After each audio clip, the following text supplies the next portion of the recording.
ಇನ್ನು ಬುರುಡೆ ಗ್ಯಾಂಗ್ ಸ್ಟೋರಿಗೆ ಹೋಗೋದಾದ್ರೆ SIT ತಂಡ ಈಗ ಕೊನೆಯ ಹಂತಕ್ಕೆ ಬಂದು ತಲುಪಿದೆಯಾ ಅಥವಾ ಇಲ್ವಾ ಅನ್ನುವಂಥದ್ದನ್ನ ನೋಡಬೇಕು. ಧರ್ಮಸ್ಥಳದಲ್ಲಿ ಶವಗಳ ಹೂತಿಟ್ಟ ಪ್ರಕರಣಕ್ಕೆ ಸಂಬಂಧಪಟ್ಟಂತೆ SIT ಅಧಿಕಾರಿಗಳಿಂದ ಈಗ ತನಿಖೆ ಮುಂದುವರಿತಾ ಇದೆ.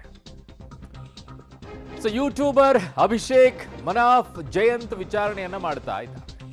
ಕೇರಳದ ಯೂಟ್ಯೂಬರ್ಗೆ ಎರಡನೇ ದಿನವೂ ಕೂಡ SIT ವಿಚಾರಣೆಯನ್ನ ಮಾಡ್ತಾ ಇರೋದು. ಹಿಂಬಾಗಿಲಿನಿಂದ ಬಂದು ವಿಚಾರಣೆಗೆ ಹಾಜರಾದವರು ಇವರೆಲ್ಲ. ಗಿರೀಶ್ ಮಠಣ್ಣವರ್, ವಿಠಲ್ ಗೌಡ ವಿಚಾರಣೆ ಮಾಡ್ತಾ ಇದ್ದಾರೆ. ಗಿರೀಶ್ ಮಠಣ್ಣವ್ರು ಮಾತ್ರ ಮುಂಬಾಗಿಲಿನಿಂದ ಬಂದಿರೋದು. ಕಳೆದ 6 ಗಂಟೆಗಳಿಂದಲೂ ಕೂಡ ಈಗ ವಿಚಾರಣೆ ಮುಂದುವರೆದಿದೆ. ಬುರುಡೆ ಫೈಲ್ಸ್ ಸಂಬಂಧ SIT ಫುಲ್ ವಿಚಾರಣೆಯನ್ನ ಮಾಡ್ತಾ ಇದೆ. ಪ್ರತಿಯೊಂದನ್ನು ಕೂಡ ಮಾಡಬೇಕು.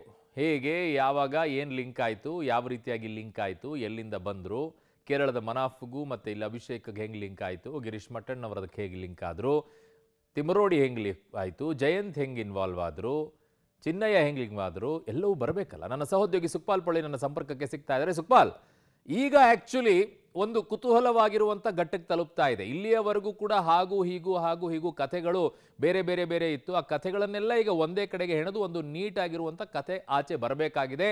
ಅದು ಇವರ ಪಾತ್ರಗಳು ಹೇಗಿತ್ತು, ಕನೆಕ್ಟಿವ್ ಹೇಗಾಯಿತು ಅನ್ನುವಂಥದ್ದು ಬಹಳ ಇಂಪಾರ್ಟೆಂಟ್ ಅಲ್ವಾ ಸುಕ್ಪಾಲ್ ಈಗ?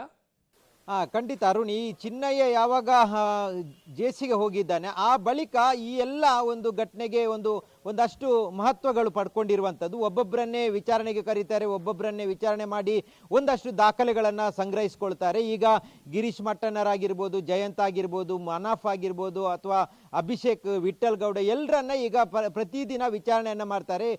ಸುಮಾರು ಅಭಿಷೇಕಿಗೆ 6 ದಿನಗಳಿಂದ ನಿರಂತರವಾದಂಥ ವಿಚಾರಣೆಯನ್ನು ಮಾಡಿದ್ದಾರೆ. ಆ ಸಂದರ್ಭದಲ್ಲಿ ಸಾಕಷ್ಟು ಮಾಹಿತಿಗಳನ್ನು ಕಲೆ ಹಾಕ್ತಾ ಇದ್ದಾರೆ. ಕೇವಲ ಇವರು ಹೇಳಿದಂಥ ವಿಚಾರಗಳಿಗೆ ಸಂಬಂಧಪಟ್ಟಂತೆ ಕೇವಲ ಮಾತುಗಳನ್ನು ದಾಖಲೀಕರಣ ಮಾಡ್ಕೊಳ್ಳೋದಲ್ಲ, ಅದಕ್ಕೆ ಬೇಕಾದಂಥ ದಾಖಲೆಗಳನ್ನು, ಸಾಕ್ಷಿಗಳನ್ನು ಕಲೆ ಹಾಕ್ತಾ ಇದ್ದಾರೆ. ಇದರ ಮೂಲ ಸೂತ್ರಧಾರ ಯಾರು ಅನ್ನುವಂಥದ್ದು ಈಗಾಗಲೇ SIT ಅಧಿಕಾರಿಗಳಿಗೆ ಗೊತ್ತಾಗಿದೆ. ಹಾಗಾಗಿ ಆತನನ್ನು ವಶಕ್ಕೆ ಪಡ್ಕೊಳ್ಬೇಕು ಅಥವಾ ಆತನನ್ನು ವಿಚಾರಣೆ ಮಾಡಬೇಕಾದ್ರೆ ಈ ಎಲ್ಲ ಪ್ರಕ್ರಿಯೆಗಳನ್ನು ಈಗ ಮಾಡಬೇಕಾಗುತ್ತೆ. ಹೀಗಾಗಿ ಈಗ ಅಭಿಷೇಕ್ನ ಮೊಬೈಲ್ ಆಗಿರ್ಬೋದು, ಲ್ಯಾಪ್ಟಾಪ್ ಆಗಿರ್ಬೋದು, ಇದನ್ನು ಈಗ FSLಗೆ ಕಳಿಸಿರುವಂಥದ್ದು. ಅದ್ರ ಜೊತೆಗೆ ಎಲ್ಲರ ಮೊಬೈಲ್ಗಳನ್ನು ವಶಪಡಿಸ್ಕೊಂಡಿದ್ದಾರೆ. ಅದರಲ್ಲೂ ಏನಾದರೂ ಮಾಹಿತಿಗಳು ಸಿಗುತ್ತಾ ಅನ್ನುವಂಥದ್ದನ್ನು SIT ಅಧಿಕಾರಿಗಳು ವಿಚಾರಣೆ ಸಂದರ್ಭ ಅದನ್ನು ವಶಕ್ಕೆ ಪಡ್ಕೊಂಡಿರುವಂಥದ್ದು. ಹೀಗಾಗಿ ಇವತ್ತು ಬೆಳಿಗ್ಗೆ ಸುಮಾರು ಒಂದು 11 ಗಂಟೆಯಿಂದ ಎಲ್ಲರ ವಿಚಾರಣೆ ಆರಂಭ ಆಗಿದೆ. ಈಗ 5 ಗಂಟೆ ಆಯಿತು. ನಿರಂತರವಾಗಿ ವಿಚಾರಣೆಗಳು ನಡೀತಾ ಇದೆ. ಪ್ರತಿದಿನವೂ ರಾತ್ರಿವರೆಗೂ ವಿಚಾರಣೆಯನ್ನು ನಡೆಸ್ತಾರೆ, ಆ ಬಳಿಕ ಕಳಿಸ್ತಾರೆ, ಮತ್ತೆ ಬೆಳಿಗ್ಗೆ ಮತ್ತೆ ವಿಚಾರಣೆಗೆ ಕರೆಸ್ಕೊಳ್ತಾರೆ. ಇವತ್ತು ಅದೇ ರೀತಿಯಾದಂಥ ಪ್ರಕ್ರಿಯೆ ಮುಂದುವರೆದಿರುವಂಥದ್ದು. ಸ್ವತಃ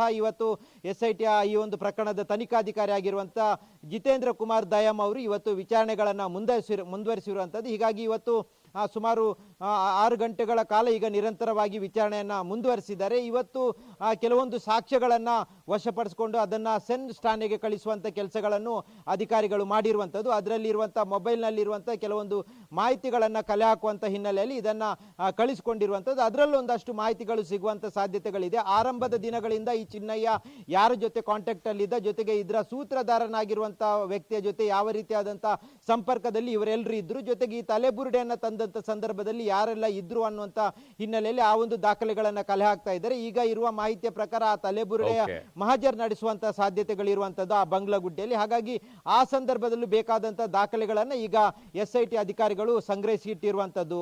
ಅರುಣ್. ಓಕೆ ಸುಕ್ಬಾಲ್, ನಿಮ್ಮೆಲ್ಲ ಮಾಹಿತಿಗೆ ಧನ್ಯವಾದಗಳು.